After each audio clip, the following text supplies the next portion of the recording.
Salam, jumpa lagi dalam program Satelit 125 menit bersama saya, Pendeta Ferdinand Tambunan. Kiranya 5 menit ini menjadi 5 menit yang penuh berarti bagi kita, menjadi berkat bagi kehidupan kita.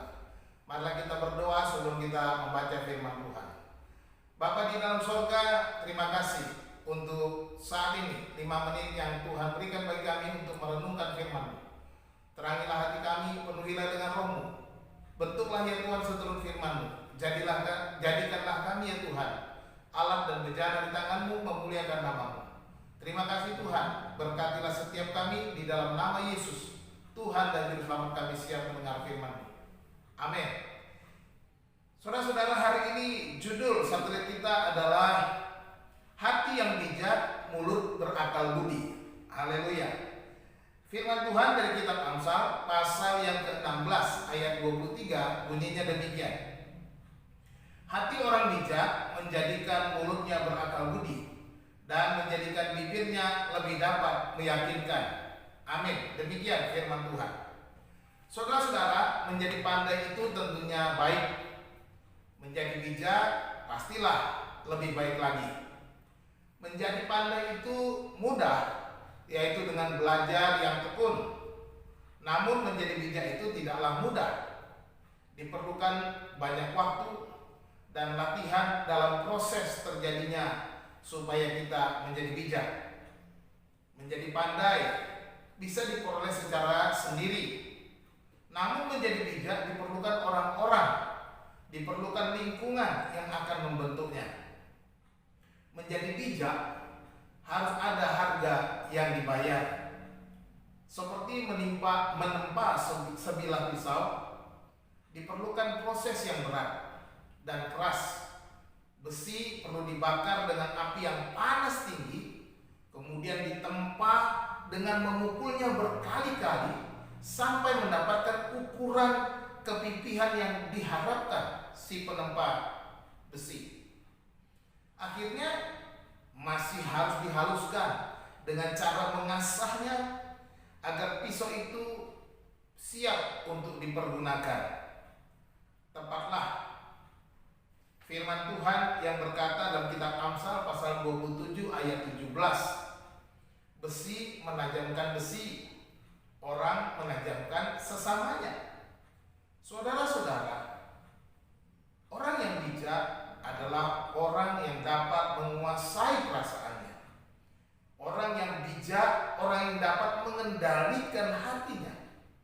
Itu sebabnya firman Tuhan hari ini berkata, hati orang bijak menjadikan mulutnya berakal budi dan menjadikan bibirnya lebih dapat meyakinkan.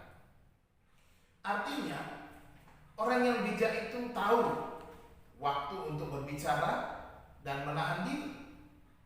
Orang yang bijak itu tahu apa yang akan dikatakan dan yang tidak perlu dikatakan, sehingga dengan perkataannya ia dapat meyakinkan orang lain.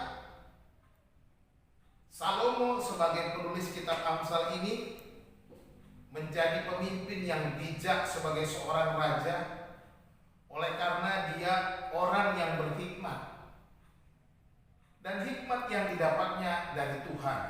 Itu sebabnya dia mendorong agar setiap orang mencari hikmat. Dalam kitab Amsal ini kita belajar bagaimana Salomo mendorong setiap kita untuk mencari hikmat.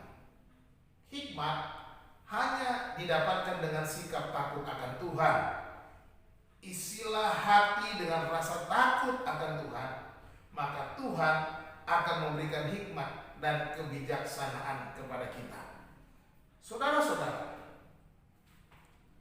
milikilah hati yang bijak agar setiap perkataan kita penuh dengan akal budi. Milikilah hati yang bijak agar setiap perkataan kita menjadi berkat dan memberkati banyak orang, bahkan dapat meyakinkan orang lain. Seperti kata pepatah, mulutmu adalah harimaumu. Baiklah kita juga menjaga mulut kita dengan hati yang bijak, hati yang takut akan Sebab orang-orang yang bijak, setiap perkataannya akan menjadi berkat.